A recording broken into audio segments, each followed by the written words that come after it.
आज मैं सुबह सुबह रुद्रप्रयाग में कोटेश्वर महादेव मंदिर के दर्शन करने के लिए आ गया हूँ।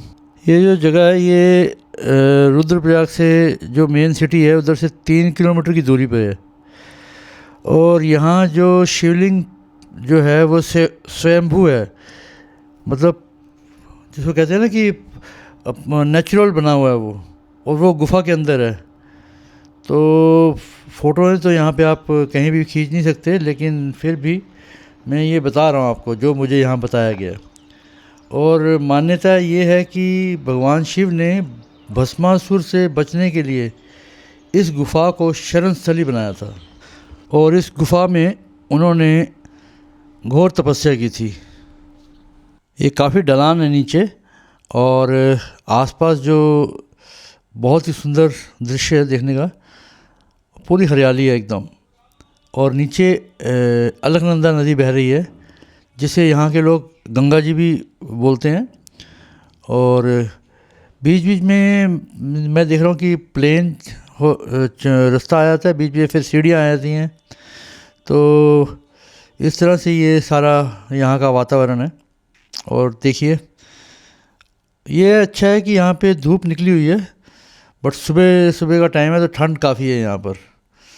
तो मैं अभी ऊपर से आ रहा हूँ सीधा कनक चौरी से, तो ये सामने मंदिर दिखना शुरू हो गया। तो ये है जी कोटेश्वर महादेव का मंदिर, और अब हम आ गए हैं बिल्कुल मंदिर के सामने। मैंने जो कल कार्तिकेय स्वामी की जो चढ़ाई की ना, उससे पैर एकदम दर्द करने शुरू कर दिए। ये सामने अलकनंदा नदी बह रही है, और ये प्राकृतिक रूप से शिवलिंग बना हुआ है, जिसे कोटेश्वर महादेव बोला जाता है। यहाँ जगह जगह पे अच्छी अच्छी मूर्तियाँ बनाई हुई हैं। ये मंदिर हनुमान जी का है, लेकिन ये बाहर ताला लगाया हुआ है। तो ये सीढ़ियाँ हैं, यहाँ से अब मुझे वापस चढ़ के जाना। ये सामने आप नदी देख रहे हैं ना, ये अलकनंदा नदी है, जो कि बद्रीनाथ सतोपंथ से होती हुई आती है, और फिर देवप्रयाग में भागीरथी नदी के साथ मिलके संगम बन जाता है। और भागीरथी नदी आती है गोमुख से। तो ये है जी, अब यहीं से मुझे वापसी जाना ऊपर। और बताते हैं कि यहाँ पर एक प्राकृतिक झरना भी है, बट वो मुझे दिखाई तो नहीं दिया। तो यहाँ पे नीचे घाट बनाया हुआ है, वहाँ पे आप जाके स्नान कर सकते हैं। शिवरात्रि के दौरान यहाँ पे बहुत भीड़ होती है, बहुत ज़्यादा भीड़ होती है बताते हैं। ये शनि महादेव का मंदिर भी यहाँ बनाया हुआ है इन्होंने। और मेरी किस्मत इतनी अच्छी है कि आज शनिवार है, और मुझे इस मंदिर के सामने मंत्र उच्चारण करने का अवसर मिल गया है। ओम शनि शनिश्चराय नमः, ओम शनि शनिश्चराय नमः, ओम शनि शनिश्चराय नमः। यहाँ पर आकर मैंने सबके लिए प्रार्थना की। हमारा जो कैलाश मानसरोवर यात्रियों का ग्रुप है, उनके लिए भी मैंने प्रार्थना की कि भगवान उनकी हर मनोकामना पूरी करे और सुख समृद्धि दे और दुखों को हरे। तो ये है जी अलकनंदा नदी, दर्शन कर लो, बहुत सुंदर लग रही है, बहुत सुंदर। और सामने देखो कहाँ से आती है, पीछे से पहाड़ों के पीछे छुपी हुई एकदम ऐसे, और साथ साथ बहती है इधर, है ना, गजब का जी।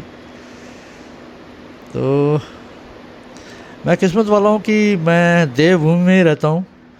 तो ये तो वाकई में, आप देवभूमि में किसी भी कोने में जाओगे ना, तो आपको कुछ ना कुछ भगवान से जुड़ा हुआ ही मिलेगा यहाँ पर। ऐसा माना जाता है कि यह वही स्थान है जहाँ भगवान शिव केदारनाथ जाते समय ध्यान करने के लिए रुके थे।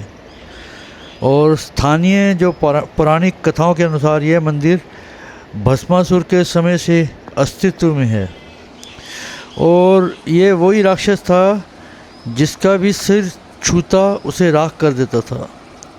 भगवान शिव इस खतरे से बचने के लिए छिप गए, और कोटेश्वर महादेव की गुफा में आने से पहले कई स्थानों पर विश्राम किया। और शिव ने यहाँ कुछ समय विश्राम किया और ध्यान लगाया, फिर राक्षस का सामना करके उसे पराजित किया। और हिमाचल प्रदेश के श्रीखंड महादेव और किन्नर कैलाश से भी इसी प्रकार की कथा जुड़ी हुई है।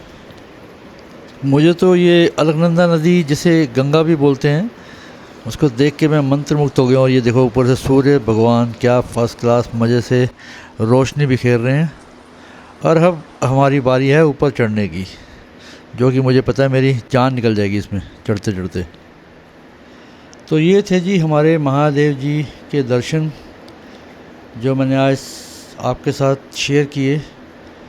और आशा करता हूँ कि आपको ये वीडियो पसंद आया होगा। और अगर पसंद आए तो अपने विचार व्यक्त कीजिए डिस्क्रिप्शन बॉक्स में, और ज़्यादा से ज़्यादा इसे शेयर कीजिए, लाइक कीजिए और सब्सक्राइब कीजिए। देख के मत चले जाइए, हल्का सा बटन को प्रेस कर दीजिए, तो मुझे भी थोड़ा सा मोटिवेशन मिल जाता है, हाँ भाई, कि मेरे काम को सराहा जा रहा है। हर हर महादेव।